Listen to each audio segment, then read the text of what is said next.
पृष्ठाय भूतले श्रीमते भक्ति वेदांत स्वामिने नामिने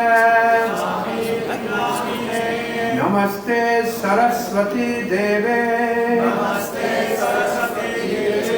गौरवाणी प्रचारिणे निर्विशेषा शून्यवादी पाश्चात्य देश तारिणे गुरवे गौरचंद्राय राधिकाय तदाल्ये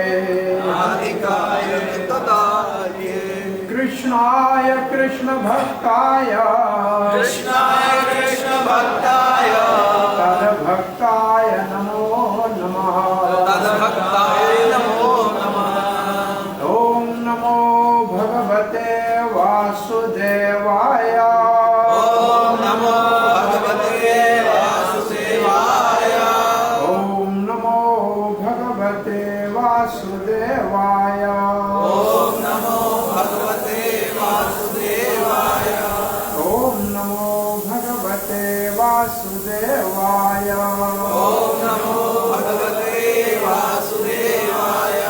कृष्णाय वासुदेवाय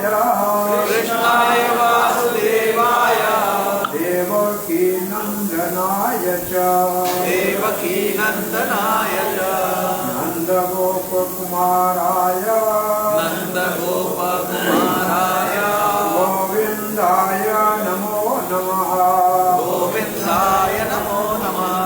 नमो महावदन्याय कृष्ण प्रेम प्रदायते कृष्णाय कृष्ण चैतन्य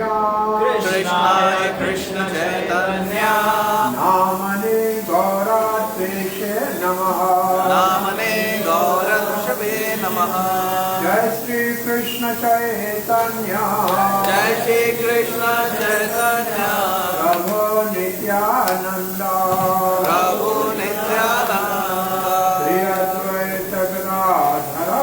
श्री अद्वैत गदाधर शिवास आदि गौर भक्त वृंदा हरे कृष्णा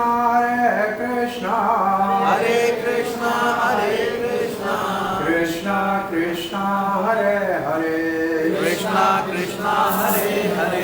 हरे राम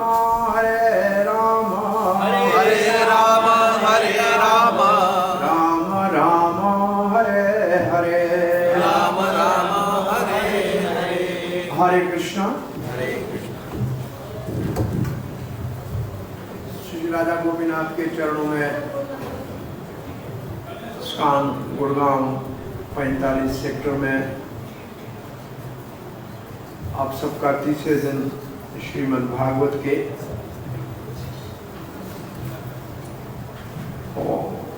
गौर लीला के अंतर्गत सत्संग में स्वागत है। और हमारे पंचशील के भक्तवृंद और दामोदर प्रदेश के भक्तवृंद, फेसबुक के जो भाग्यशाली भक्त इस हरि कथा का रसास्वादन कर रहे हैं, उन सबका हार्दिक स्वागत करते हैं। भगवान का अवतार, उसका अर्थ है अपने धाम से भगवान का नीचे उतर के आना। अवतार का मतलब नीचे उतर के आना। इसका अर्थ पहले है, जैसे कोई आदमी चौथे माले पे रहता है, नीचे उतर के आए, तो पहले उसका अपना स्थान है, वहां से नीचे उतर के आए, उसको अवतार कहते हैं। तो प्राय अवतारों के, हरे कृष्ण, प्राय अवतारों का अपना लोक होता है। जो प्रसिद्ध अवतार है और सदा ही आते रहते हैं, उनका अपना लोक है। जगह स्वयं भगवान श्री कृष्ण का गोलोक धाम है, भगवान श्री रामचंद्र का साकेत है, नरसिंह देव का वैकुंठ में अपना लोक है। ऐसे भगवान चैतन्य महाप्रभु का भी औदार्य धाम है गोलोक के एक विभाग में। तक चलेगा, मैं इतना घूम लूं। हरे कृष्णा विष्णु ये बंद करो। हरि बोल, हरे कृष्णा।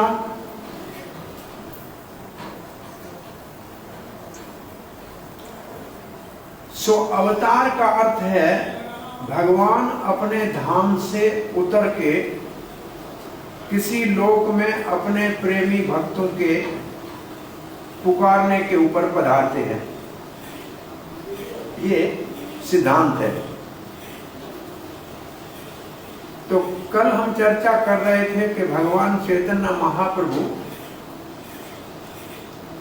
ये कलयुग के अवतार हैं और शास्त्र में इनके अवतार का उल्लेख है। महाभारत में उल्लेख है, हे मंगो स्वर्ण वर्णो, श्लोक है पूरा। और संन्यास लेंगे, यहां भी लिखा है। भागवत में भी इसका वर्णन है। कृष्णा वर्णम त्वेषा कृष्णा, मुख से कृष्ण बोलेंगे लेकिन रंग के सामने नहीं होंगे, और अपनी सुंदरता से सबको प्रभावित करेंगे और अपने संग में भक्तों को लाएंगे। इस बार मारेंगे नहीं अस्त्र शस्त्र उठा के, लेकिन सबको प्रेम से तारेंगे।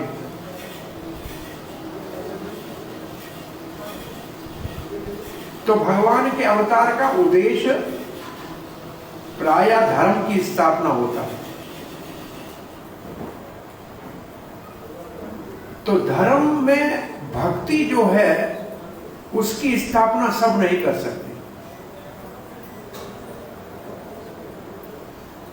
तो उसकी स्थापना करने के लिए स्वयं भगवान श्री कृष्ण आए, भक्ति की स्थापना करने के लिए। दूसरा कोई नहीं कर सकता। और भगवत प्रेम की शिक्षा भी और कोई नहीं दे सकता है। चैतन्य महाप्रभु आते हैं तब देते हैं। अन्य अवतार आते हैं, धर्म की स्थापना करते हैं, असुरों का संहार करते हैं, उतना काम कर लेते हैं, परंतु जीवों के हृदय में प्रेम को प्रकट करना सबके बस की बात नहीं। तो कल हम पढ़ रहे थे चैतन्य महाप्रभु के अवतार के बाहर अंग कारण। बाहर अंग कारण का मतलब सबके भले का कारण। वो है ये, आप बोलिए, युग धर्मा प्रवरताएमो नाम संकीर्तना। कलियुग का युग धर्म है नाम संकीर्तन। उसका जाके मैं शुभ आरंभ करूंगा। हर युग का अपना धर्म होता है। जैसे देश का जो है रुपया है, वो समय समय के उसके ऊपरी मुद्रा बदलती है। अगर आपके पास 4 साल पुराना 1000 का नोट होगा तो नहीं चलेगा ना बाजार में। लिखा है उसके ऊपर भारत, लेकिन चलेगा नहीं। है तो वही, वो भी किसी जमाने में मान्य था, लेकिन आज नहीं चलेगा। ऐसे धर्म, यज्ञ करना भी धर्म था, ध्यान करना भी धर्म था, पूजा करना भी धर्म था, लेकिन कलयुग में नहीं चलेगा। ये कलयुग की करेंसी नहीं है। कलयुग की करेंसी है युग धर्म नाम संकीर्तन। इस नाम संकीर्तन के द्वारा करना क्या है? नाम संकीर्तन करके करेंगे क्या? तो लिखते हैं, चारी भाव भक्ति दिया, चारी भाव भक्ति दिया, नाचाए वो भुवन, नाचाए वो भुवन। चारे भाव भक्ति दिया,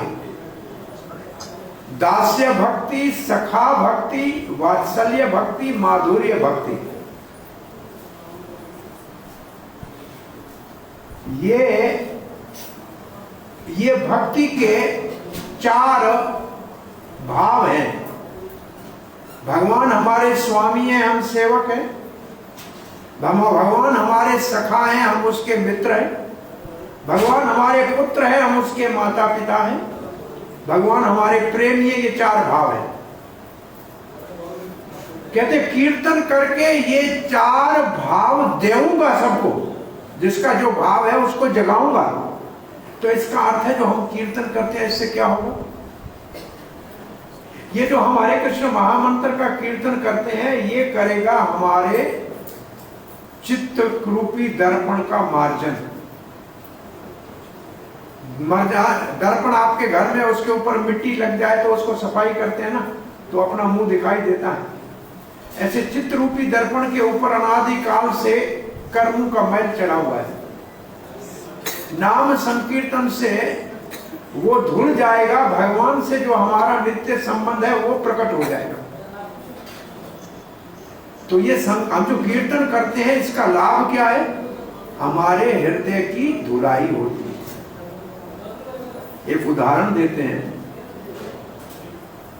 चुंबक तो सब समझते हैं ना, चुंबक लोहा सब उसकी ओर अपने आप खींचा जाता है कि नहीं? चुंबक का ये धर्म है कि लोहा उसकी ओर खींचा जाएगा। और भगवान श्री कृष्ण का नाम है कृष्ण, उसका मतलब है वो है आकर्षण करने वाला चुंबक। और हम सब जीव हैं लोहे के टुकड़े, उनको कृष्ण की ओर अपने आप आकर्षित होके जाना चाहिए। हमारा स्वभाव तो ये। कृष्ण है चुंबक। ये प्रहलाद महाराज भागवत में कहते हैं भगवान आप आकर्षित हो और हम अपने आप की ओर खींचे आते हैं जैसे चुंबक की ओर लोहा जाता है। भाई चुंबक किसका बना होता है? लोहे का। परंतु उसके अंदर शक्ति होती है दूसरे लोहे को अपनी ओर खींचने की।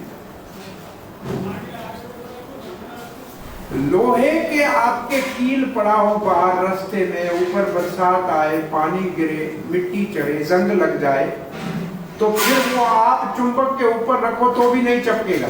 चपकेगा?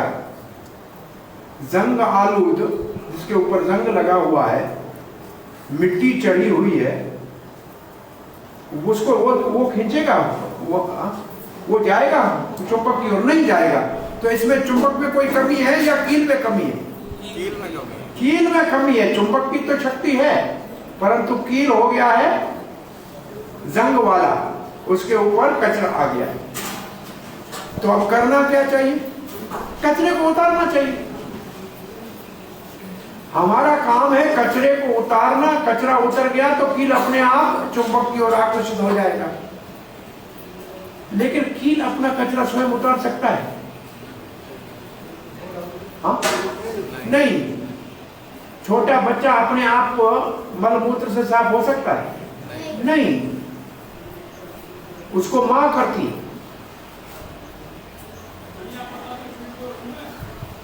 मां करती है ना बच्चे को।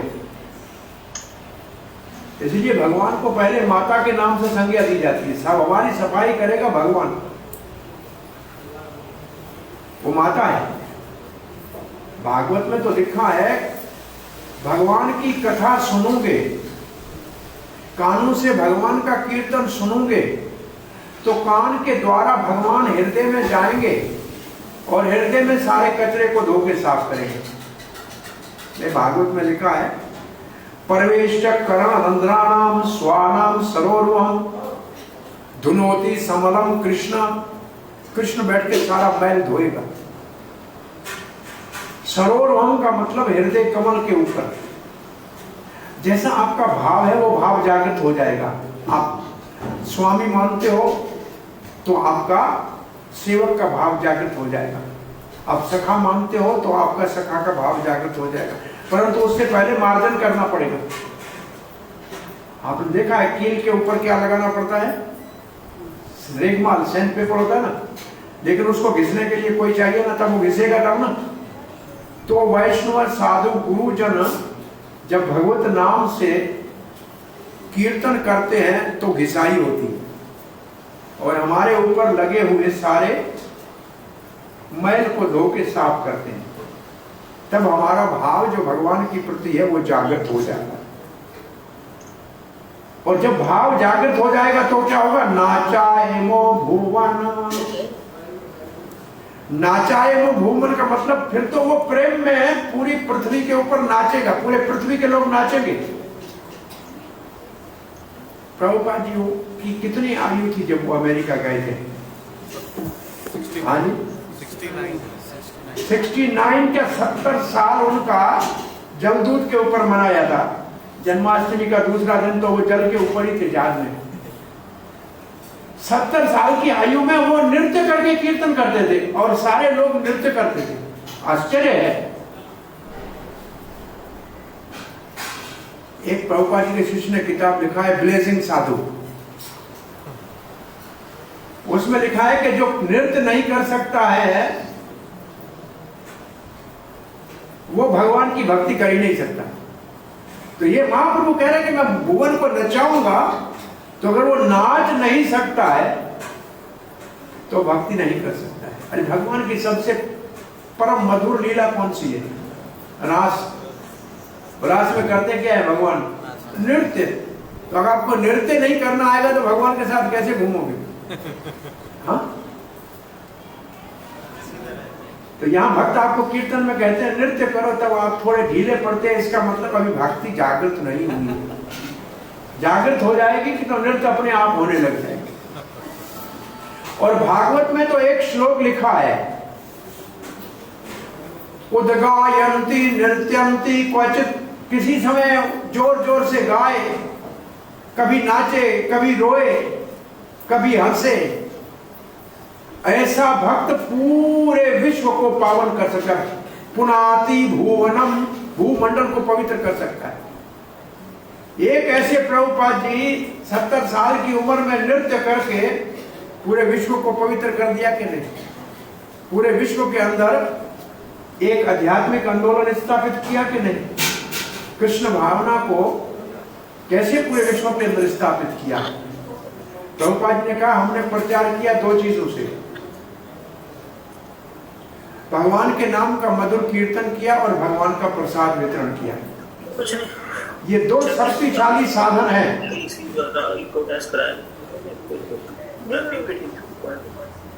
विष्णु प्रभु, विष्णु विष्णु।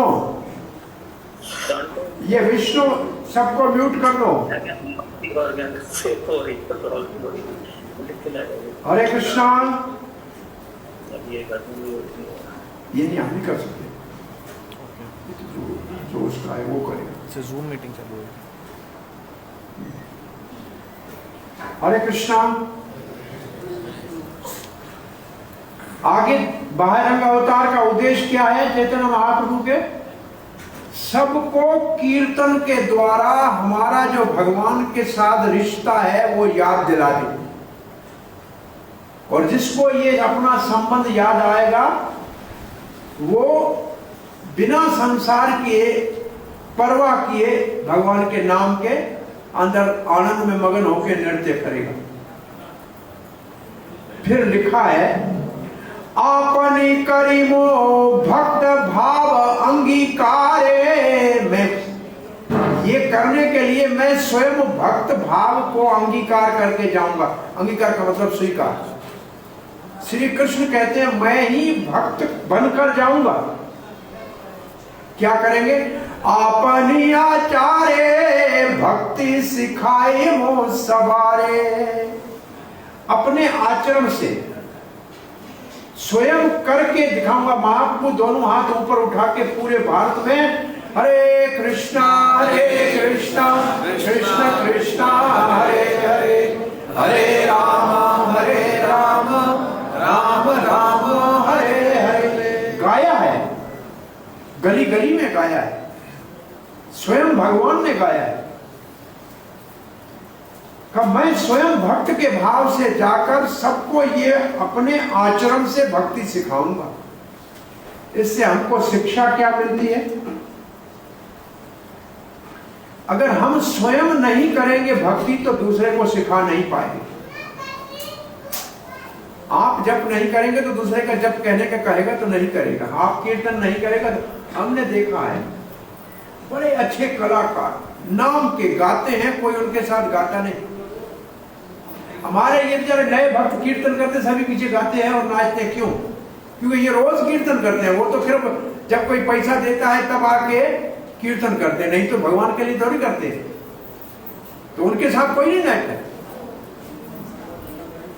भगवान के नाम में नहीं नाचेगा और संसार की बातों में नाचता रहेगा। तो ये जो भगवान आचरण करेगा वही दूसरे को सिखा सकता है, बिना आचरण के नहीं सिखा पाएगा।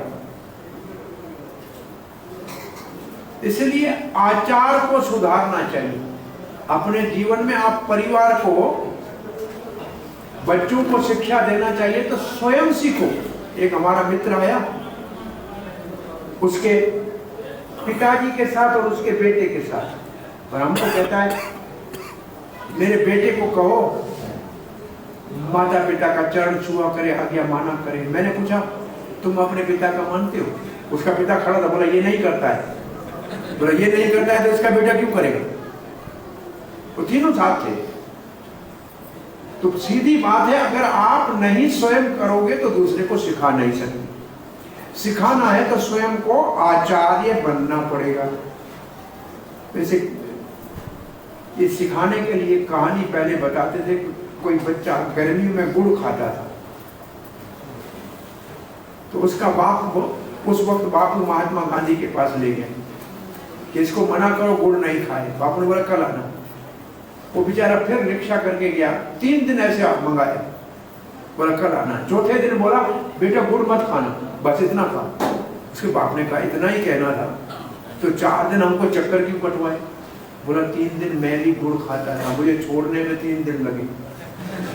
दूसरे को कहूं कि मत खाओ, उससे पहले मैं तो छोड़ूं।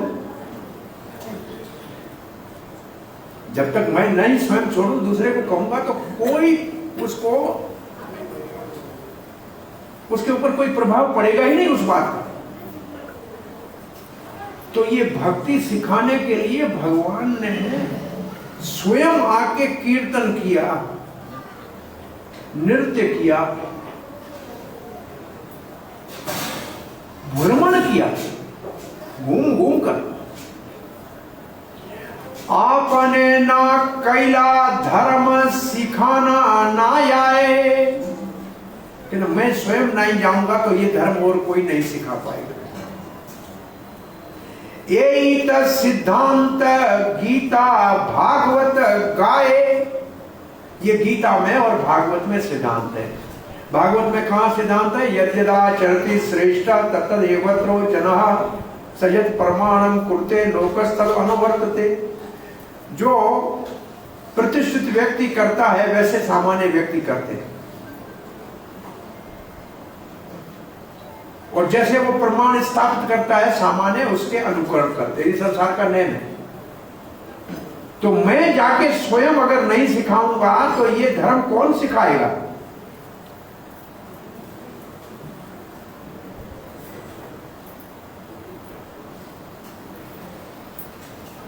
भगवान श्री कृष्ण कहते हैं मैं इसलिए जब अवतार लेता हूं तो मैं भी मर्यादाओं का पालन करता हूं।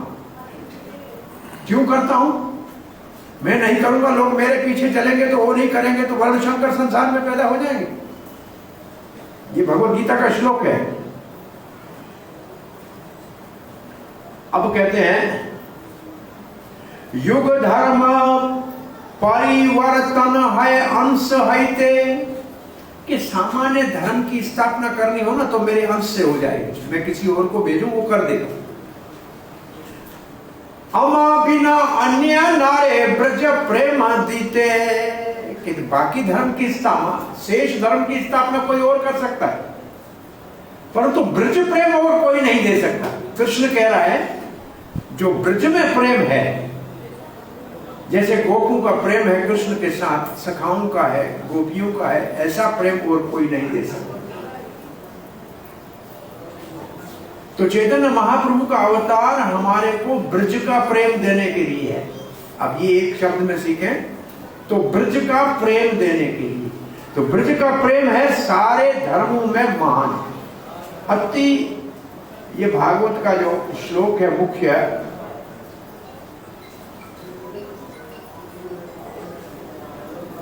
धर्म प्रोजित कैतव निर्मत्सराणाम सताम। धर्म कैतव परमो, ये जो धर्म अर्थ काम मोक्ष, इससे परे एक धर्म है शास्त्रों में स्वर्ग प्राप्ति का। पुण्य करो स्वर्ग में जाओ, ये है शास्त्र का एक धर्म। और संसार के सारे ही मुख्य धर्म स्वर्ग तक की जानकारी रखते हैं। ईसाई कहते हैं हेवन में जाएंगे, हमारे मुसलमान भाई कहते हैं कि जन्नत में जाएंगे, और हमारे भी भारतीय राया कहते हैं बाबा सरग लोग चला गया। लेकिन दुख तब होता है, लिखते चिट्ठी कैसे लिखते, कोई देहांत होता है तो क्या लिखते, दादाजी का स्वर्गवास हो गया, बड़ी दुख की खबर है। अरे दादा स्वर्ग में गया तो दुख क्यों है भाई, अच्छी जगह गया ना। लिखेंगे स्वर्ग में गया और फिर लिखेंगे बड़ा दुख है, तो इसका मतलब अच्छी जगह नहीं है ना। अच्छी जगह होती तो लिखते हैं बड़ी खुशी की बात है कि दादाजी स्वर्ग सिधार गए, नहीं लिखते हैं। इसका मतलब स्वर्ग जाने की बात नहीं है। ये हमारे लोग समझदार थे कि ये स्वर्ग में चला गया, भगवान के धाम जाना था, कहां बेचारा फिर भटक गया। तो एक तो है स्वर्ग का धर्म, दूसरा है ब्रह्म में लीन होने का धर्म, उसको कहते हैं मुक्ति। ये सारे उपनिषद और वेद में यही धर्म है। वेद और उपनिषद में है मुक्ति का धर्म, जिसमें ब्रह्म में लीन होना। और आपने सुना होगा महात्माओं के लिए लिखते हैं ब्रह्मलीन महात्मा। तो ये धर्म भी परम धर्म नहीं है।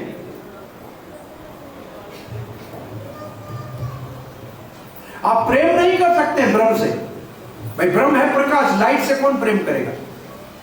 गले मिलेगा क्या, लाइट से कोई गले मिलेगा क्या, नहीं। लाइट तो बंद करते हो तब सुख से नींद आती है, तो वहां करोगे क्या। इससे ऊपर है 4 प्रकार की और मुक्ति। वैकुंठ में भगवान जैसा रूप, सारूप्य मुक्ति। भगवान के लोक में सालोक्य मुक्ति। भगवान जैसा वैभव, सारेष्टि मुक्ति। भगवान के बिल्कुल निकट रहना, सामीप्य मुक्ति। ये 4 मुक्तियां और है, सब मिला के 5 मुक्तियां। सायुज्य, सारूप्य, सामीप्य, सालोक्य, सारेष्टि। ये भी परम धर्म नहीं है।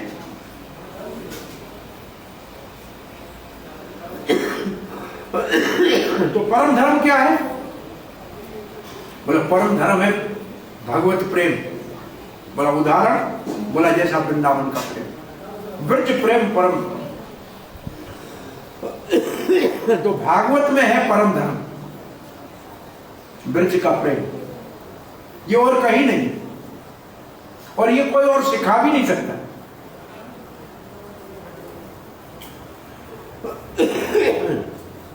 जितने धर्म के शुद्ध साधन भी है, वो अधिक से अधिक हमको वैकुंठ तक ले जा सकते हैं। भक्ति भी जो वैदिक साधन वाली भक्ति है, वो केवल हमको वैकुंठ तक ले जा सकती है। ब्रज प्रेम के बिना भगवान कृष्ण के धाम में नहीं जा सकते। तो वो कौन सी भक्ति है जिसको सिखाने के लिए आए। तथाते आपन भक्त करी, भक्त गण करी संगे। अपने साथ में भक्तों को लेके जाऊंगा। क्यों, उदाहरण करना है ना, तो जो मेरे भक्त हैं उनको साथ ले जाऊंगा। तथाते आपन भक्त गण करी संगे। पृथ्वी ते अवति करीमो नाना रंगे। मैं पृथ्वी पे अकेला नहीं जाऊंगा। बहुत से भक्त प्रभुपाद जी कहा करते थे, कली काल में लोगों को हरे कृष्ण मंत्र जपाना, भगवान का नाम जपाना घोड़े को दवाई देने के समान है। तो प्रभुपाद जी तब थोड़ा सफेद शब्द कहा, हम तो कहते गधे को दवाई देने के समान। बोला क्यों, बोला 4 आदमी चाहिए 4 पांव पकड़ने के लिए, 5वां चाहिए मुंह खोले और 6ठा दवाई डाले। इतने लोग होते हैं तब घोड़े को गधे को दवाई दी जाती है। कलियुग काल में अकेला भगवान नहीं, अपने साथ में 5-4 और लाए, 5 तत्व आए गधों को दवाई देने के लिए। बहुत बड़ी परिश्रम करना पड़ता है, आसान काम नहीं।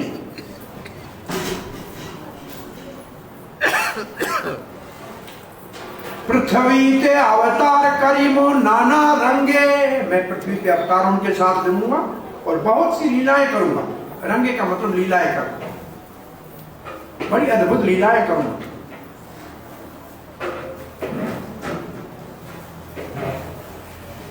एते भावी कली काले प्रथम संध्या, कलयुग के पहले संध्या में, द्वापर समाप्त कलयुग शुरू उस समय अवतीर्ण हैला कृष्ण आपने नाद्याए।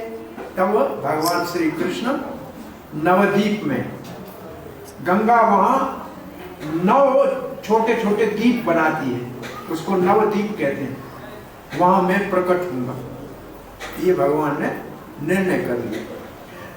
अब हम सीधा जाते हैं बाहर कारण, तो सबको चैतन्य महाप्रभु के अवतार का समझ में आया? बताइए जरा, आप लोग जरा सब बताइए कि भगवान चैतन्य महाप्रभु के अवतार का बाहर कारण क्या है, बताइए तो फिर आगे बढ़े। हाँ जी, नाम संकीर्तन, और नाम संकीर्तन के द्वारा क्या करूंगा? ब्रज भक्ति का प्रचार, और उसमें 4 भाव को जागृत करूंगा और संसार को नचाऊंगा। अब आपको लगता है कि यह काम हुआ है? हुआ है कि नहीं है? पूरी दुनिया में देखते हैं कि लोग नाच रहे हैं कि नहीं?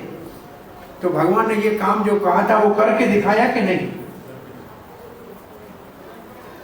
अब अंतरंग कारण भगवान के अवतार के,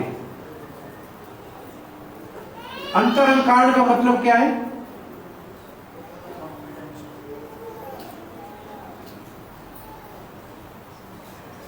अंतरंग कारण को समझने के लिए हम ऐसे कथा शुरू करते हैं। भगवान नारायण रहते हैं वैकुंठ में, रहते हैं ना, सब देवता भी सेवा करते हैं, लक्ष्मी जी चरण दबाती है, और दरवाजे के ऊपर 2 दरबान है, क्या नाम है उनका? जय और विजय। एक बार जय और विजय ने लक्ष्मी को अंदर आने में मना कर दी। लक्ष्मी ने कहा अपने पति के घर में जा रही हूं, मुझे क्यों रोक रहे हो? लक्ष्मी ने शिकायत की, नारायण को बुला। पत्नी के कहने के ऊपर सेवक को डांटने से लोग कहेंगे कि स्त्रीयायन है, कि पत्नी के बस में है। परंतु भगवान के मन में इच्छा हुई, संकल्प उत्पन्न हुआ कि मेरे हाथों में हो रही है खुजली, किसी के साथ थोड़ा सा कुश्ती कर लो। तो भगवान के साथ कौन लड़ेगा? इस भगवान के मन के संकल्प के कारण योग माया ने ब्रह्मा जी के 4 पुत्र सनक आदि को कहा कि वैकुंठ जाओ अंदर से, और वैकुंठ के दरवाजे में खड़े हुए जय और विजय को कहा कि डंडे दे दो, इसको अंदर मत आने देना। अब जय और विजय के ऊपर आया क्रोध सनक आदि ऋषियों को, उन्होंने दिया शराप, बनो राट असुर। भगवान भागते हुए आए, कहा कि ब्राह्मणों आपके स्वागत करने में मुझे देर हो गई, और मेरे सेवक का अपराध मैं अपना अवतार अपराध मानता हूं। दास का अवतार, दास का अपराध मालिक का अपराध माना जाता है, ये भगवान कह रहे हैं। कहते हैं विभीषण आज भी चिरजीवी है, विभीषण आज भी जीवित है, और वो रोज श्रीरंगम मंदिर में दर्शन करने आता है।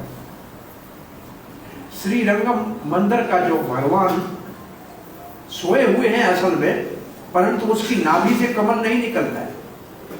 श्रीरंगम के भगवान देखते विष्णु जैसे हैं, लेकिन नाभि से कमल नहीं निकलता है, और बांसुरी पास में रखी हुई है।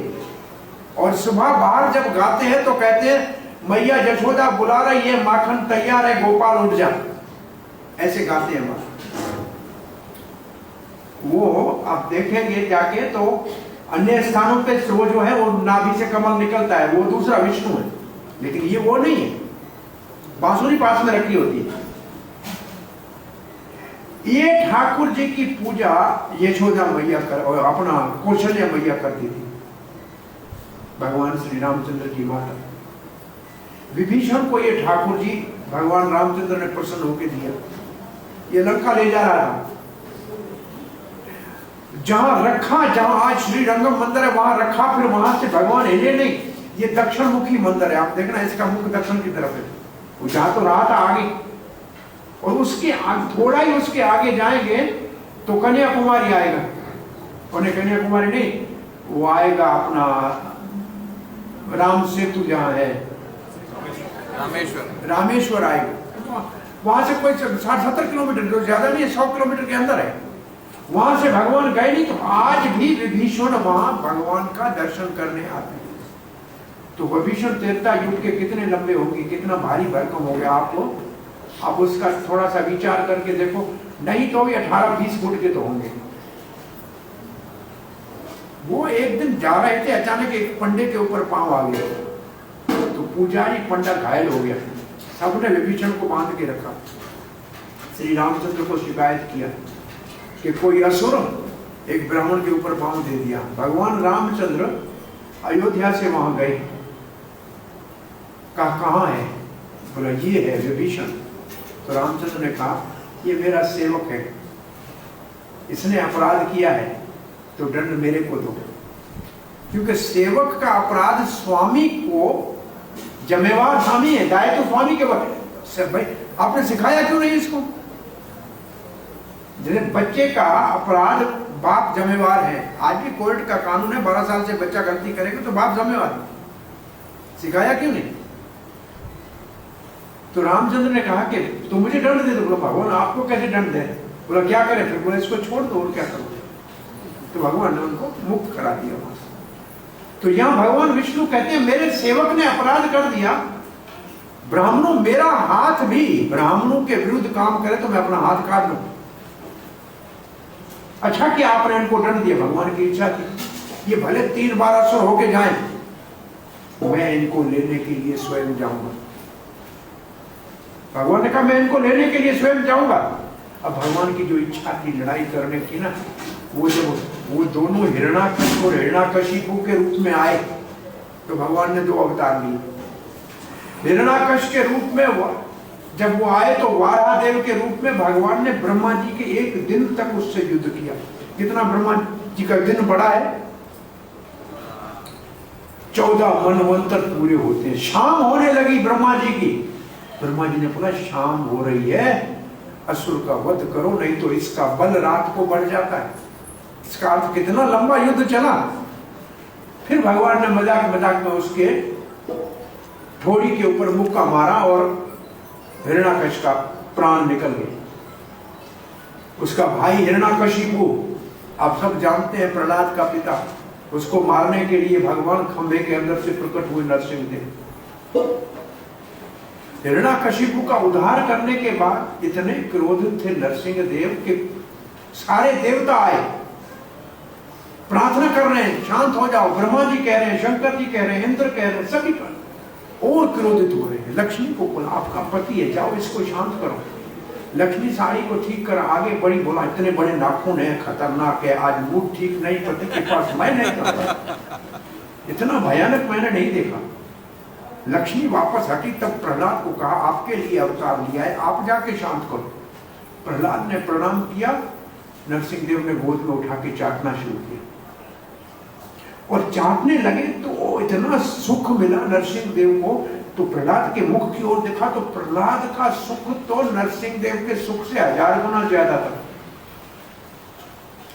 बच्चे को जब माँ बाप गोद में उठाते हैं तो माँ बाप को सुख मिलता है, लेकिन बच्चे को उससे 1000 गुना ज्यादा सुख मिलता है। आपने देखा, आपको मालूम है, नहीं तो उतरना नहीं चाहता है, आप तो उतारना चाहते हो, उतरना नहीं चाहते, उसको सुख ज्यादा मिलता है। तो नरसिंह देव के अवतार में भगवान को हृदय में एक और कामना उत्पन्न हुई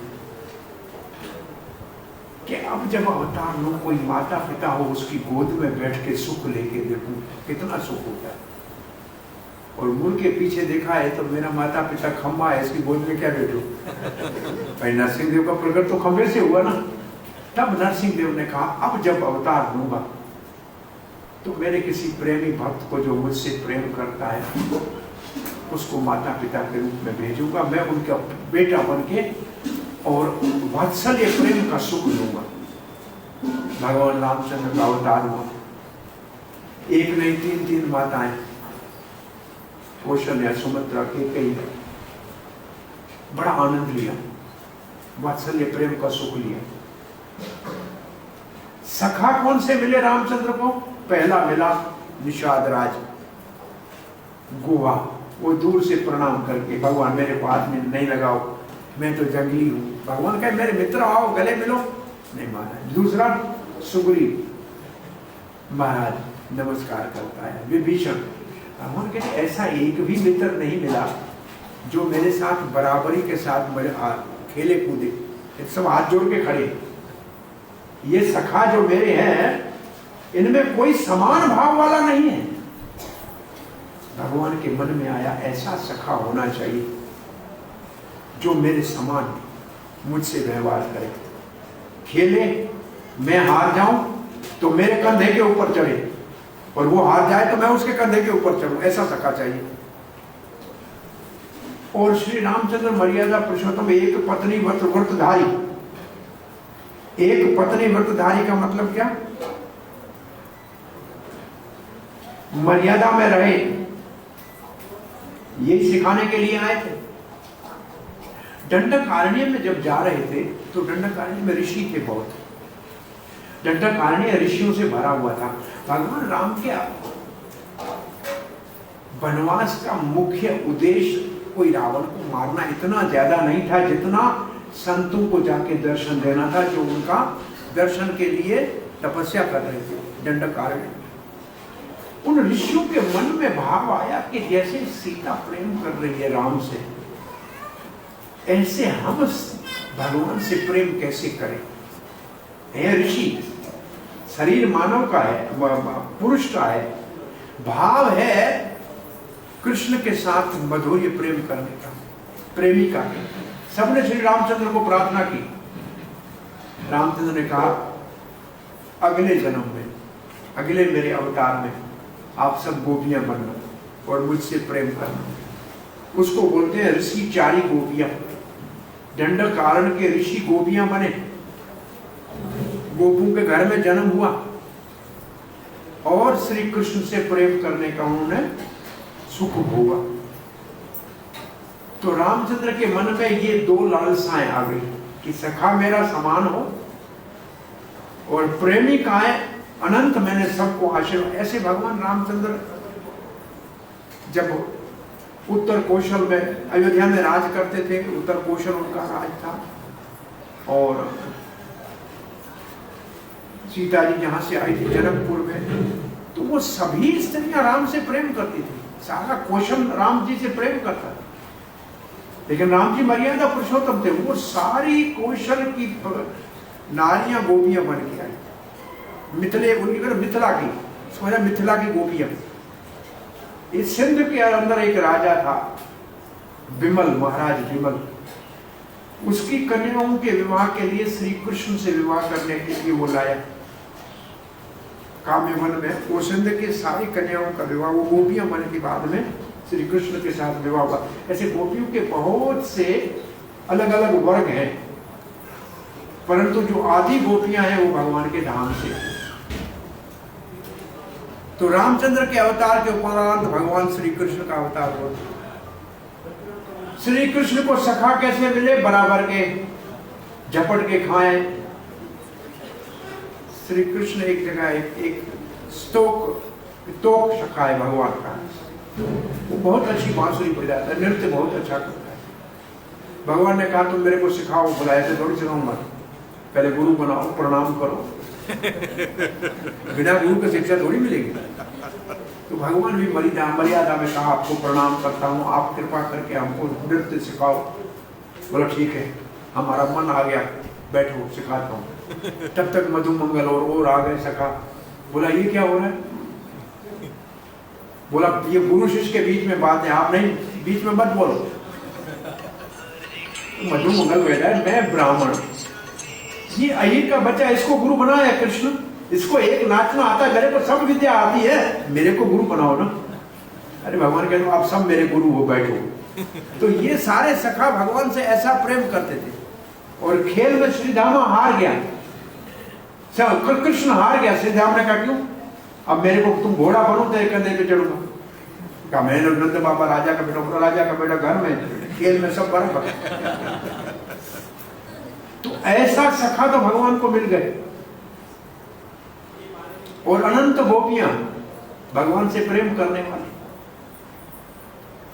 अब गोपियों के प्रेम को देख के भगवान आश्चर्यचकित हो गए। भगवान कहते हैं मैं हूं परम पुरुष भगवान, मैं हूं सर्व सुंदर, मैं हूं सर्व आकर्षक, मैं हूं सर्व शक्तिशाली।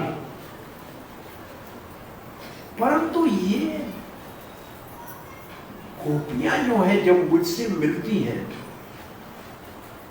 तो मुझसे ज्यादा इनको कैसे सुख मिलता है? जब सुख सारा ही मेरे पास है, मैं सुख का सागर हूं, तो इनको कैसे सुख ज्यादा मुझसे मिलता है? और मुझसे 1000 बार ज्यादा सुख मिलता है इनको।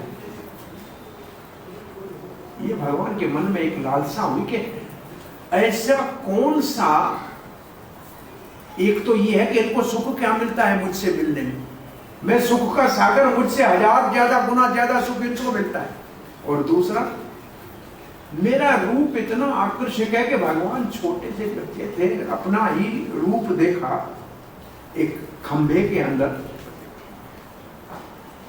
कहते बहुत सुंदर लगता है, अपने आप को कहते। और उसी को देखते आश्चर्यचकित हो गए कि इतना सुंदर कौन है, मैं राधिका होती तो इसी के साथ विवाह करता। ऐसे भगवान के मन में भाव आया। तो अपने रूप में इतनी माधुरी है, बोलता मेरे रूप में इतनी माधुरी है, परंतु जब ये गोपियां मुझसे मिलने आती हैं तो उनको और क्या सुख मिलता है? इस मेरे जितना मेरे में आनंद है उतना मेरे रूप में है, उससे ज्यादा उनमें क्या है जो सुख उनका बार बार बढ़ता रहता है? और हर बार उनको मेरे रूप में, मेरा रूप अंतिम सीमा है, उसके ऊपर कैसे जाता है? तीसरा, भगवान ने विचार किया ये गोपियां जितना श्रृंगार करके आती है केवल मेरे को प्रसन्न करने के लिए आती है, उनको अपने लिए नहीं करना है। वो ये क्यों करती है? 3 विचार ऐसे श्री कृष्ण के मन में उत्पन्न हुए और उन गोपियों में कहा इन सब में सर्वश्रेष्ठ है राधा रानी। बोला मैं सब संसार को आकर्षित करता हूं और मुझको ये आकर्षित करती है, आकर क्यों? कारण क्या है? मैं संसार को सुख देता हूं, मुझे ये सुख देती है। लोग मुझे देखकर सुखी होते हैं और मैं इसको देखकर सुखी होता हूं, ऐसे क्यों? भगवान कहते हैं बड़ा आश्चर्य है कि सब लोग मुझे चाहते हैं और मैं इसको चाहता हूं, ऐसा क्यों? कंदर्प कोटि कमनीय, करोड़ कामदेव मेरे आगे आके नतमस्तक होते हैं। इसलिए भगवान का एक नाम क्या है? मदन मोहन। मदन कहते कामदेव को, उसको मोहित कर दे। परंतु राधा रानी का नाम है मदन मोहन मोहिनी। मदन मोहन मोहिनी, जो कामदेव को मोहित करता है उसको मोहित करने वाली। तो भगवान ने कहा ये आश्चर्य क्या है? और कोई रास्ता नहीं। वैसे 1-2 शब्द है आपको ऐसे कि भगवान होता है हमारे प्रेम का विषय और हम है उसके आश्रय। ये है सिद्धांत हमारे प्रेम का सागर तो है भगवान, उससे हम प्रेम करते हैं, हमें आश्रय है, वो विषय है। और ये उल्टा हो जाता है राजा रानी के ऊपर। राधा रानी हो जाती है विषय और कृष्ण कहते हैं मैं बन जाता हूं आश्रय। ऐसे क्यों? ये उल्टी गंगा क्यों बहती है? दुनिया मुझसे प्रेम करे और मैं राधा से, कैसे है ये? क्या है मुझ में सुंदर? मेरी सुंदरता क्या है? 4 विशेष बातें श्री कृष्ण में है जो नारायण में नहीं है। आप लोग जानते हैं 4 विशेष बातें जो श्री कृष्ण में है वो नारायण तक में नहीं है।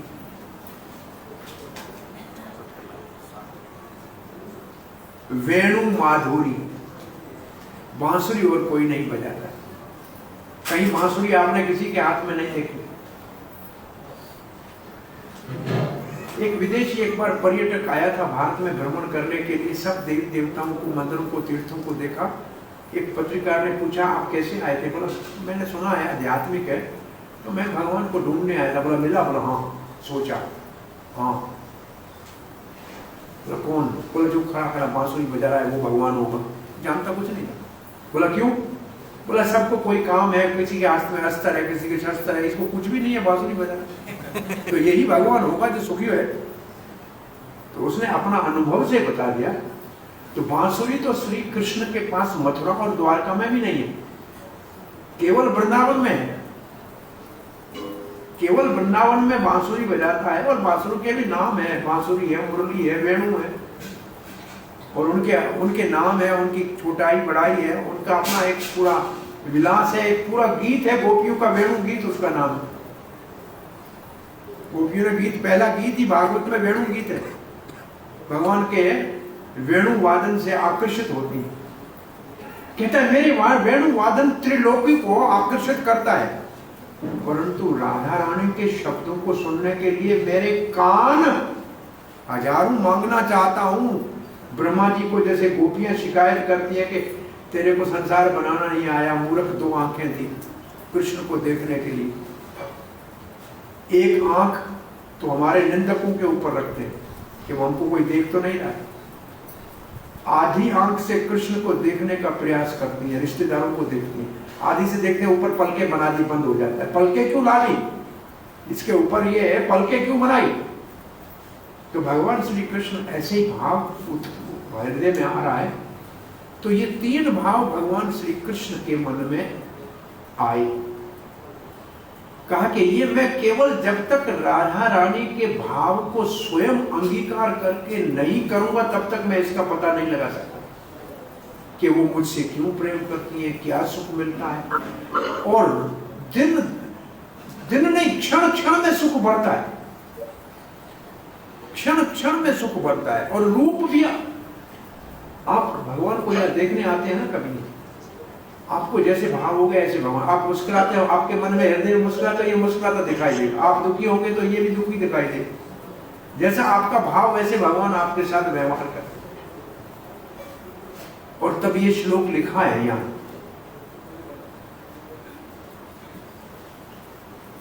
व्रज वधु गणेरा यही भावा निरावधि। व्रज वधु कहते हैं। वधु किसको कहते हैं? बहू को क्या बोलते हैं? पुत्र वधु बोलते हैं ना। तो वधु क्यों बोलते हैं? ब्रज वधु, ब्रज की वधु मतलब ब्रज की स्त्रियां जो विवाहित है, वधु तो उसी को कहेंगे ना। जो पहले से विवाहित है वो है वधु। ब्रज वधु गणे रहे यही भावा निरअवधि। निरअवधि का अर्थ प्रभुपाद जी लिखते हैं, ऐसा उनका भाव है उसको कोई प्रतिबिंब नहीं है, उसकी अवधि नहीं है, वो असीम है। तार मध्य श्री राधा भावे अवधि। उनके भाव की परिकाष्ठा है राधा रानी, उससे ऊपर कोई नहीं। ये वधु जब शब्द आया है, रास लीला में भी शब्द है, ब्रज वधुओं के साथ कृष्ण ने लीला की। तो ये गोपियां सारी विवाहित थी ना, इसका तो किससे विवाहित थी? एक कृष्ण लीला आप सबने सुनी है। 4 साल के श्री कृष्ण ग्वाल बालों के संग बछड़े चराने जाते थे। 5 साल पूरे हुए तो गैया चराना शुरू की। कहा कि अब बछड़े चराते हुए लज्जा आती है, बड़ा हो गया हूं, और 5 साल का बच्चा कुछ नहीं करता है हमारे यहाँ। वो पिता के कार्य को संभालता था। अब कोई पिता का कार्य बच्चा नहीं संभालता, सब नया नया कार्य करते हैं। तो इसलिए पुराने प्राचीन कितने हमारे पास ऐसे अच्छे से अच्छे कलाएं थी, सब लुप्त हो गई। समय के साथ उनको करने वाले नहीं बचे। वो घानी तेल निकालने वाली चली गई। अभी कहते हैं कोल्ड प्रेस ऑयल लाओ। कोल्ड प्रेस का मतलब घानी वाला। और घानी कहां से लाए? घानी बनाने वाले मर गए। बहुत सी ऐसी विद्याएं लुप्त हो गई क्योंकि बच्चे उनका नहीं पालन किया। सो उस समय एक लीला हुई थी, ब्रह्मा जी, ब्रह्म विमोहन लीला आपने सुना है। ब्रह्मा जी ने बछड़े चुरा लिए और ग्वाल बाल चुरा लिए थे। तब श्री कृष्ण भगवान ने क्या किया था? अपने आप से उतने ही बछड़े उतने ही ग्वाल बाल बन गए। तो इस लीला का उद्देश्य क्या था? एक उद्देश्य था कि सारी बड़ी उम्र की गोपियां कहती थी यशोदा की गोद में बैठता है, उसका स्तनपान करता है, हमारी गोद में कब आएगा? भगवान ने कहा अब 1 साल तक सारे गोपियों का बेटा मैं, क्योंकि कृष्ण ही था, वो तो ग्वाल बाल तो ले गया ब्रह्मा जी। अब कौन बना ग्वाल बाल? कृष्ण। तो सारी गोपियों की गोद में बैठा, सबका दूध पिया कि नहीं?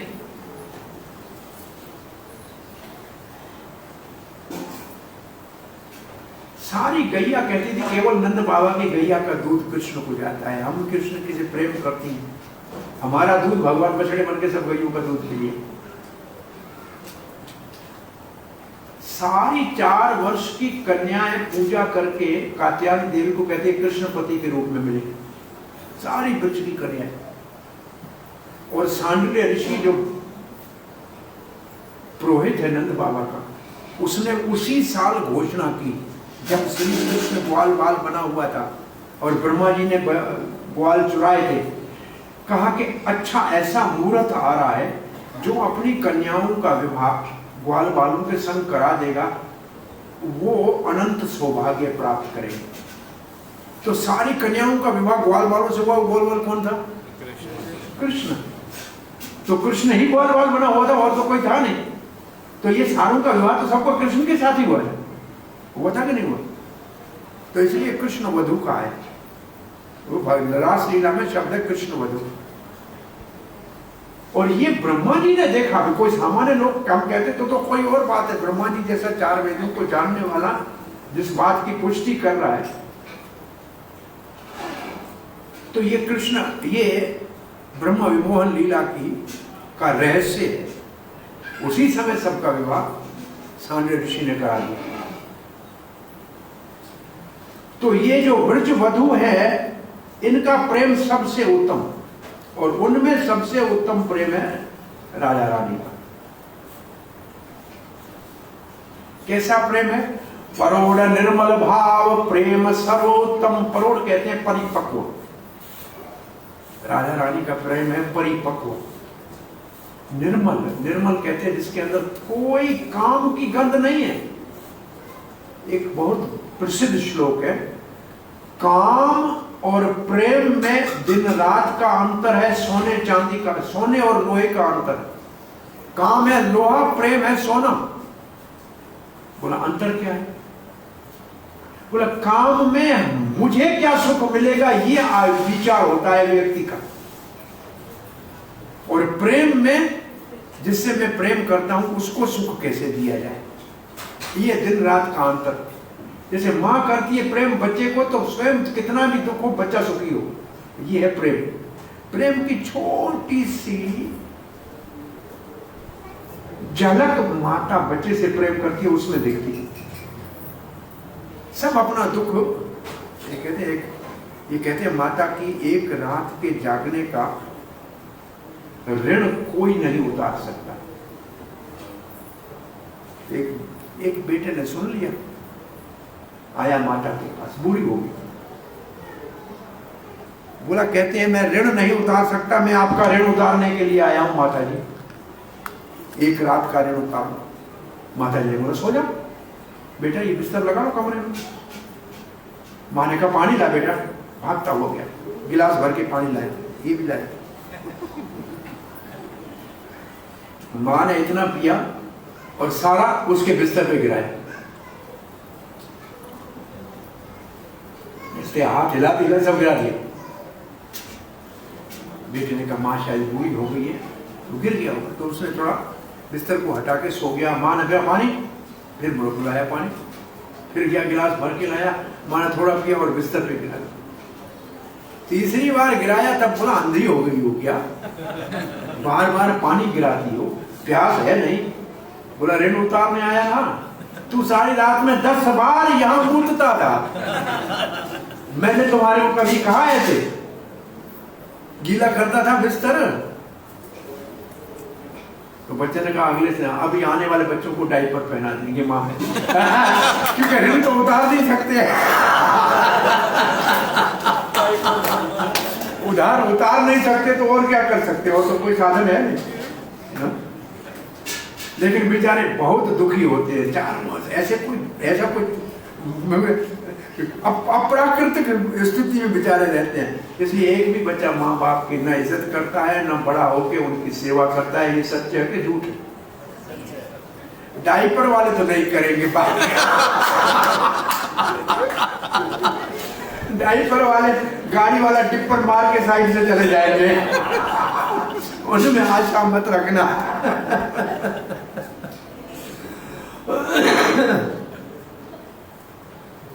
हरे कृष्णा कृष्णा कृष्णा हरे हरे, हरे राम राम राम हरे हरे।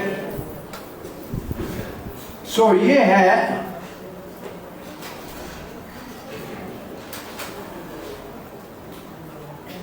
भाव ग्रहणेर हेतु कैला धर्म स्थापना, तार मुख्य हेतु कहे सुन सर्वजन। बोला धर्म स्थापित करना, संकीर्तन कराना, हृदय शुद्ध करना और अपना अपना भाव जागृत करना, ये बाहर का हेतु था। अंदर का हेतु क्या है? अब सुन, वो 3 बताया आपको। ये राधा का भाव, राधा का प्रेम और राधा को क्या सुख मिलता है, ये कृष्ण को कैसे पता लगेगा? इसलिए श्री कृष्ण राधा के भाव को और कांति को, कांति का मतलब उनके रंग को स्वीकार करके चैतन्य महाप्रभु के रूप में प्रकट किए हुए, जो हम होली के दूसरे दिन मना, दूसरे होली के दिन उनका आविर्भाव है, उसको कहते हैं गौर पूर्णिमा। तो ये गौर पूर्णिमा की कथा तो गौर पूर्णिमा के दिन करेंगे।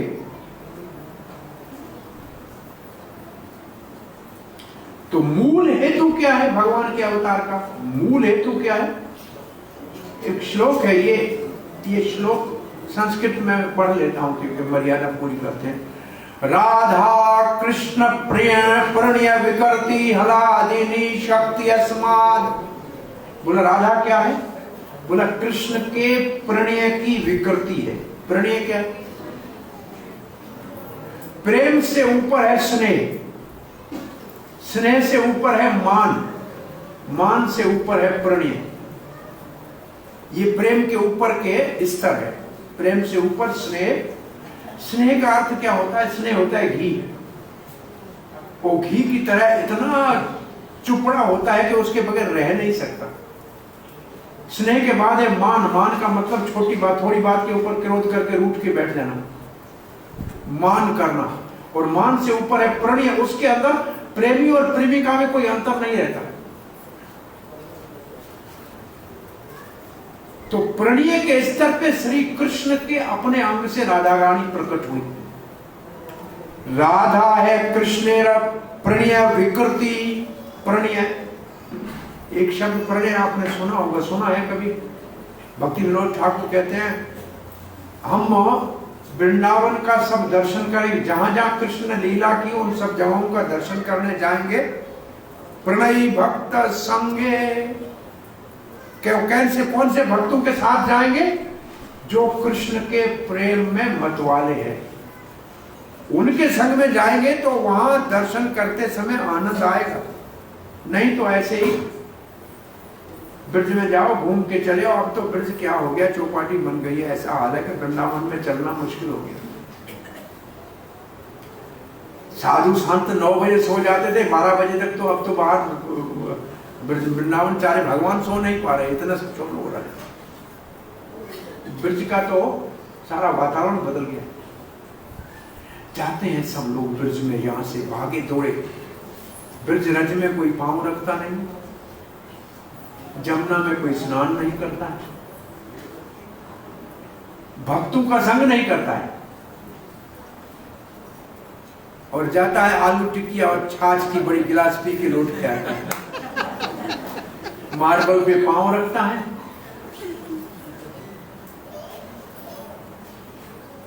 इसलिए ब्रज दिखाई नहीं दे रहा है, ढका हुआ है।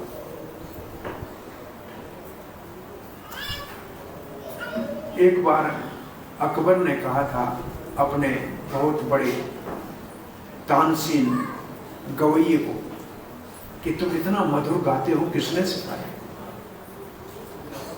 बोला हरिदास मेरा गुरु है। बोला कहाँ रहता है? बोला वृंदावन। बोला चलो उससे सुनेंगे। राजा को मना तो नहीं कर सका। शहंशाह अकबर चला गया।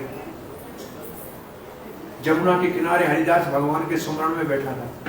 बोला इसको बोलो गाए। अब गुरु को शिष्य कैसे बोले गाओ? राजा को मना कैसे करे? तो तानसेन ने गाना स्वयं शुरू किया। गलत राग गाया।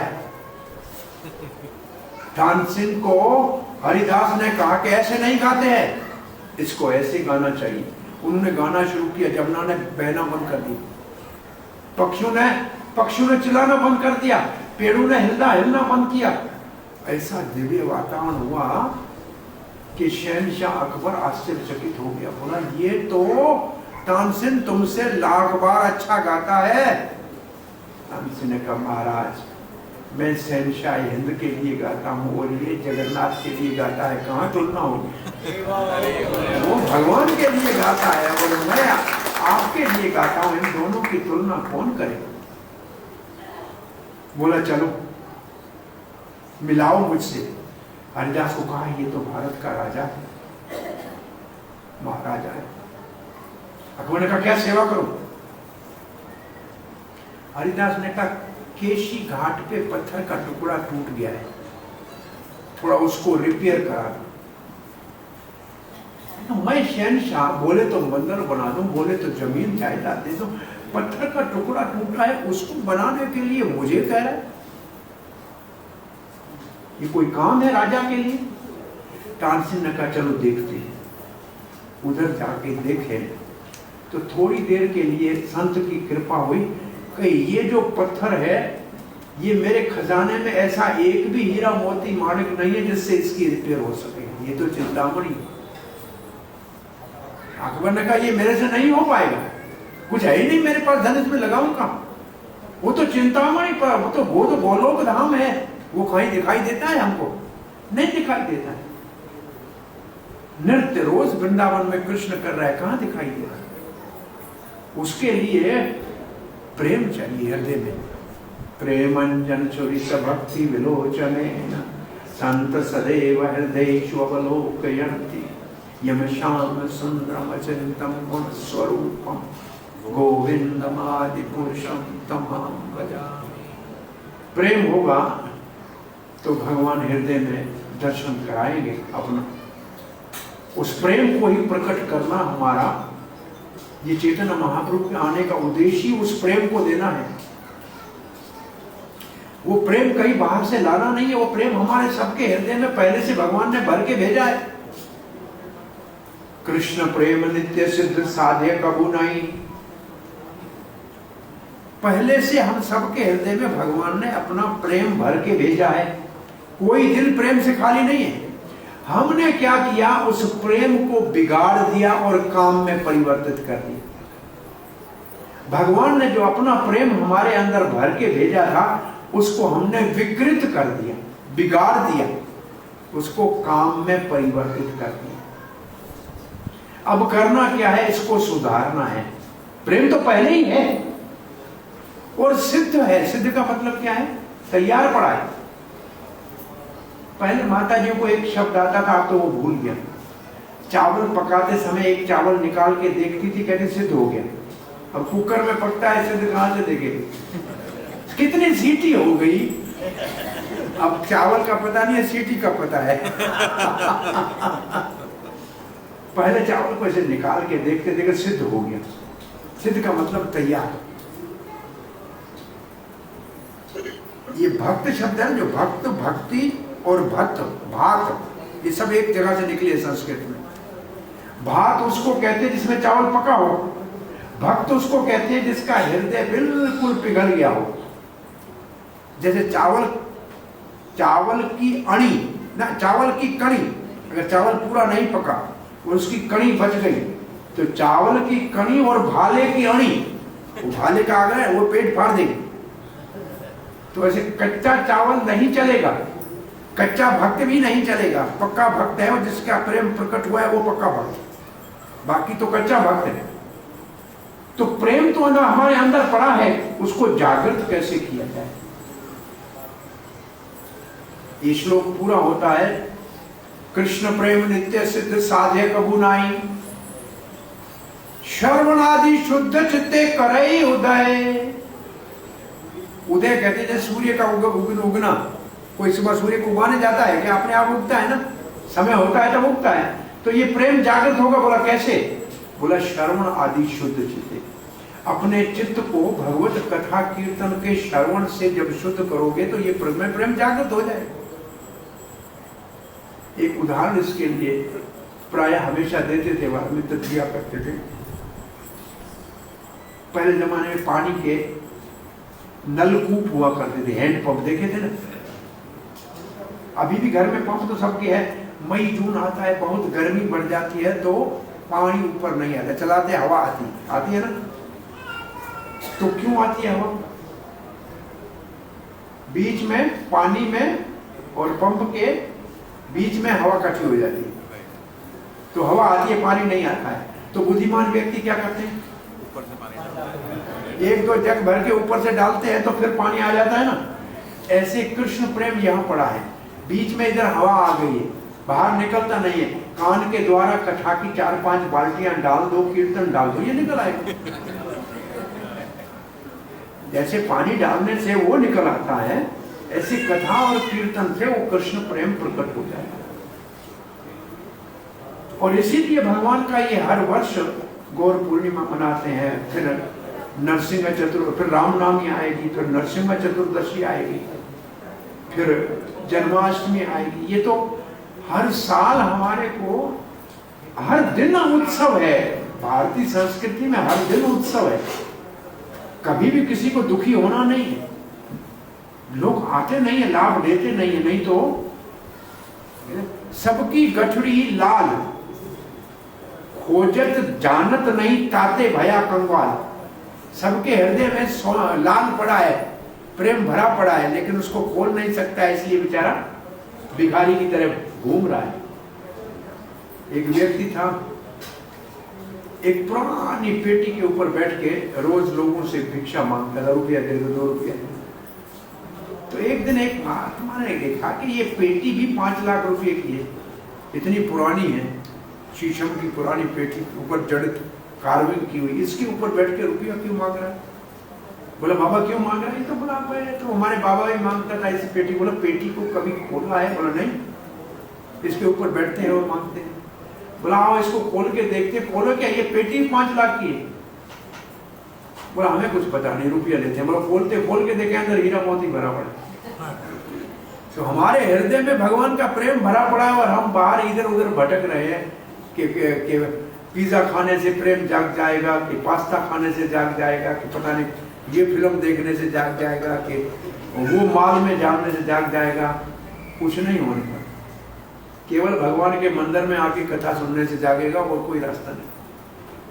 हरे कृष्णा कृष्णा कृष्णा हरे हरे, हरे राम राम राम हरे हरे। कोई प्रश्न है, जिज्ञासा है? कथा को या विराम दे, 9 बजे तक पूर्णाहुति करें। कोई प्रश्न, जिज्ञासा?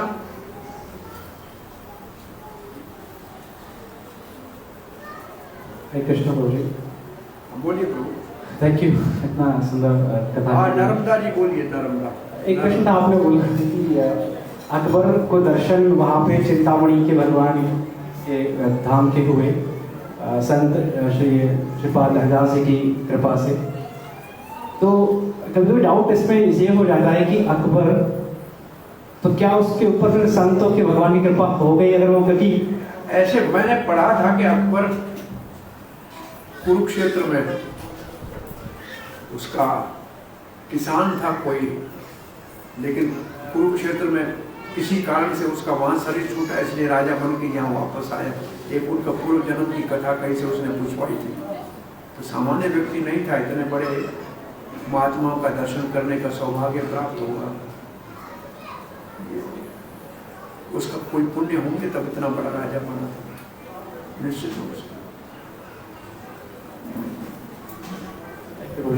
किसी और का प्रश्न तो पूछ सकते हैं। और ये लिखा है कि जिस जगह उनका शरीर छूटा था वहां नीचे कुछ गाय का क्या या बैल या कुछ था, इसलिए उनका जन्म जो मुसलमान के घर में होना पड़ा, लेकिन आया भारत में। और बताइए कि आगरा और दिल्ली के बीच में वृंदावन से कितनी बार आया होगा, ये पूरे ब्रज मंडल के अंदर उसका कितना आना जाना रहा होगा। और उसके द्वारा लाल पत्थर का राजा गोविंद देव जी का मंदिर बनाया है मानसिंह के द्वारा, वो अकबर ने परमिशन दी थी, तो अकबर ने काम करके गया है, सेवा एक चीज नहीं पता, वो भी सुनते हैं कि राधा कुंड में जल पीने कोई सेना आई होगी, कितनी ऑथेंटिक है पता नहीं। इन लोगों को कुछ तो पुण्य थे तब इस क्षेत्र में आना हुआ। वैसे ये दिल्ली भी आपकी, गुड़गांव भी कृष्ण के चरणों का चिन्ह तो यहाँ पड़े, ये कोई सामान्य जगह नहीं है जहाँ कृष्ण बांधवों के संग कितनी बार आए। ये सारा जो आपका ये इंद्रप्रस्थ है पुराना, यहाँ तो कृष्ण चले हैं। ये तो कुंती महारानी कहते हैं आपके चरणों के चिन्ह है, इसलिए समृद्धि है, इसलिए सब सुख शांति है। तो कृष्ण यहाँ भी घूमे, ये पूरा क्षेत्र कृष्ण के चरण चिन्हों से सुशोभित है। यहीं से तो पूरे विश्व के अंदर प्रभुपाद जी यहीं दिल्ली के अंदर से भागवत छपा के पूरे विश्व के अंदर ले गए। दिल्ली का भागवत छपा हुआ पूरी दुनिया के अंदर क्रांति लाया, बहुत बड़ा ये योगदान है यहाँ का, इस क्षेत्र का कृष्ण भावना के प्रचार में। हरे कृष्ण। हाँ जी, हरे कृष्ण। आपने कथा से बहुत ही अच्छी बातें हमें याद कराई जो भूल गए थे। इसमें मुझे एक संशय इस संबंध में आता है कि भगवान तो सब कुछ जानने वाले हैं, फिर भी उनको ये भाव को, मतलब भगवान का गौ रूप में अवतार तो बार बार होता रहता है हर चक्र में, बार बार उनको एक भाव आता है कि राधा रानी के भाव को मैं आस्वाद करूँ, क्या भाव है वो, कि वो भाव तो उन्होंने पिछले गौर अवतार में लिया होगा, उससे पिछले में भी लिया होगा, हर बार क्या यही भाव भगवान लाते रहते हैं? अगर नहीं ऐसे हर बार नया नहीं लगे, आप गीता को पढ़ो, हर बार नहीं लगेगी।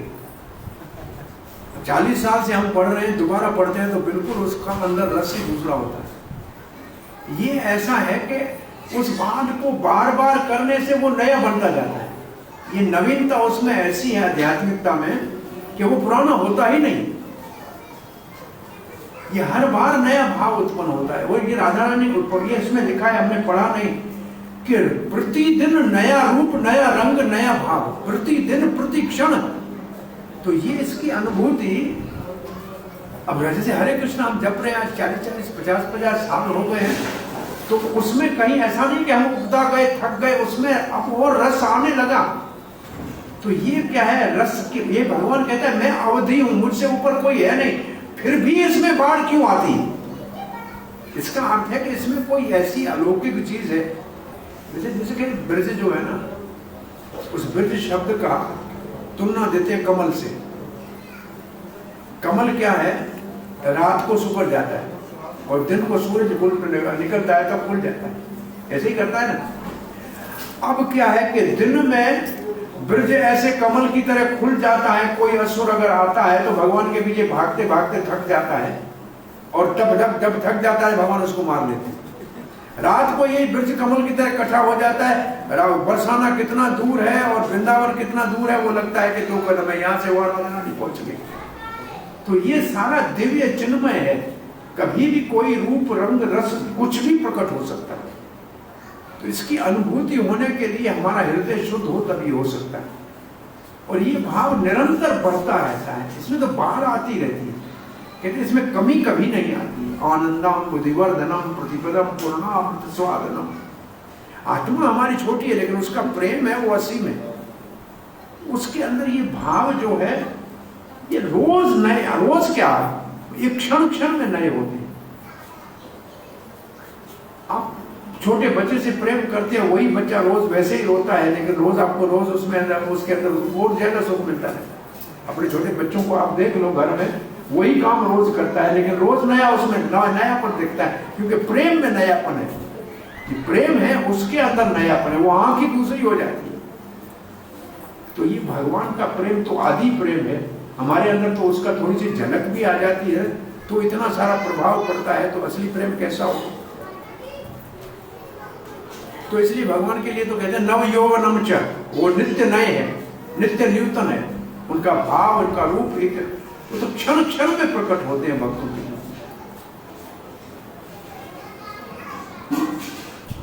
ये भक्तों के भाव, भगवान के भाव प्रतिदिन बदलते रहते हैं। हरे कृष्णा प्रभु जी। हाँ जी बोलिए। मेरा प्रश्न ये है कि हम अक्सर ये कहते हैं कि मन को शुद्ध करो, अपने मन बुद्धि अहंकार को शुद्ध करो, और हम बात करते हैं कि आत्मा आध्यात्मिक है, शरीर जो है वो नश्वर है। अगर ये तीन चीज़ें भी नश्वर हैं, मन बुद्धि अहंकार, तो हम इनको शुद्ध करने के लिए इतना प्रयत्न क्यों कर रहे हैं? यही हमको संसार में भटका रहा है मन। इसको शुद्ध करने का अर्थ है कि इसके अंदर जो दोष है उसको निकाल दो, ताकि आत्मा इस सूक्ष्म शरीर से मुक्त हो जाए। हमारा सूक्ष्म शरीर बना हुआ है मन बुद्धि अहंकार का और दूषित चेतना का। इसको जब तक नहीं गलाएंगे, शुद्ध करने का अर्थ है गलाना। जैसे अगर सोने को शुद्ध करते हैं तो गलाते हैं, तो गलाना है, मन को गला देना है, तब जाके आत्मा अपने स्वरूप में स्थित होगी। तो ये जब हम दूसरा जन्म लेंगे इसी लोक में, तो ये कैरी करेंगे तीनों। ये मन हमारे साथ जाता है, हमारा दूसरे जन्म का कारण ही हमारा मन है। ये मन को आप ऐसे समझें कि जहाज का जब एक्सीडेंट होता है तो वैज्ञानिक क्या उसमें ढूंढते हैं? काला बॉक्स। का नाम क्या है? Black box. हमारा जब शरीर छूटता है ना, यमराज ब्लैक बॉक्स ढूंढता है इस मन को, कहाँ है ये, इसमें सब भरा हुआ होगा, इसने क्या किया है, क्या करना चाहता है, उसके आधार पे नया शरीर मिलेगा। ये मन हमारा ब्लैक बॉक्स है। तो ये मन चलेगा, मतलब यही तो ले जाता है, यही हमको ऐसे एक शरीर से दूसरे शरीर में ले जाता है, यही उसका कारण है। तो जब व्यक्ति आध्यात्मिक लोक में जाएगा तो ये तीनों चीजें ये सारे पवित्र, ये असली स्वरूप में आ जाएंगी। इसका जो विकृत है, विकार समाप्त हो जाएगा, ये शुद्ध हो जाएगा। इसलिए भगवान कहते मन मुझे दे दो। भगवान को मन तो शुद्ध देंगे ना, तो भगवान उसको शोधन कर देंगे। फिर मन है लगाम के समान, हमारे इंद्रियां हैं घोड़े के समान, और बुद्धि है सारथी के समान। जैसे भगवत गीता के फोटो को देखिए, घोड़े की लगाम है मन, और वो दिया है कृष्ण के हाथ में, तो अब घोड़े इधर उधर भागते नहीं, वो सही मार्ग पे चल रहे हैं। और सारथी की जगह पे बुद्धि में बिठा दिया है अर्जुन ने कृष्ण को, तो अब उसका रथ सुमार्ग पे चल रहा है। ऐसे हमारी बुद्धि को शुद्ध करना है तो भगवान को बुद्धि में बिठाना है, और हमारे मन को शुद्ध करना है तो भगवान के हाथ में देना है कि आप इसको चलाओ जैसे चलाना चाहते हो। तो फिर इंद्रियां हमारी सही मार्ग में। देखो वो इंद्रियों के न घोड़े भगे, इनको संयम के कोड़े लगे। और कोड़े, भगवान के हाथ में कोड़ा है, एक हाथ में लगाम है, दूसरे में कोड़ा है। ये संयम का कोड़ा जब तक नहीं लगेगा तब तक इंद्रियां हमारी सही रास्ते पे नहीं चलेगी। तो मन ये क्या है, चीजें भौतिक, ये मन सूक्ष्म है, भौतिक है, परंतु देखते नहीं है, और यही हमारे जन्म जन्मांतर में ले जाने का कारण है। ये 15वें अध्याय भगवत गीता में लिखा, मनश्चायम इंद्रियाणि वायुरेव गंधानि वास्यन्। जैसे हवा जहाँ से गुजरती है, फूलों से तो सुगंध ले जाती है और मलमूत्र से तो दुर्गंध ले जाती है, ऐसे मन के अंदर जैसी वासना है वो दूसरे शरीर में ले जाती है, और वहां वैसा दूसरा शरीर मिलता है। और ये सारी इंद्रियां मन के ऊपर बनी हुई है। ये तो आंख का डब्बा है, असली आंख मन के ऊपर बनी हुई है, वो हमारे साथ चली जाए। मतलब मन जो है ये आध्यात्मिक हो जाएगा। हाँ, मन को आध्यात्मिक बनाना है। आध्यात्मिक का मतलब पवित्र कर रहा है, असल में पवित्र ही है वो तो उधर कचरा उतारना है तो अपने आप पवित्र हो जाएगा। फिर गंदा हो जाएगा। फिर गंदा हो जाएगा। अगर संसार में रहेगा तो भगवत धाम जाएगा तो वहां गंदगी का लेश भी नहीं है। गंदा किससे होता है, कभी आपने सोचा है? प्रकृति के 3 गुणों से, रजो तमो सतो गुण से। इससे बनता है हमारा स्वभाव। स्वभाव का प्रभाव होता है मन के ऊपर।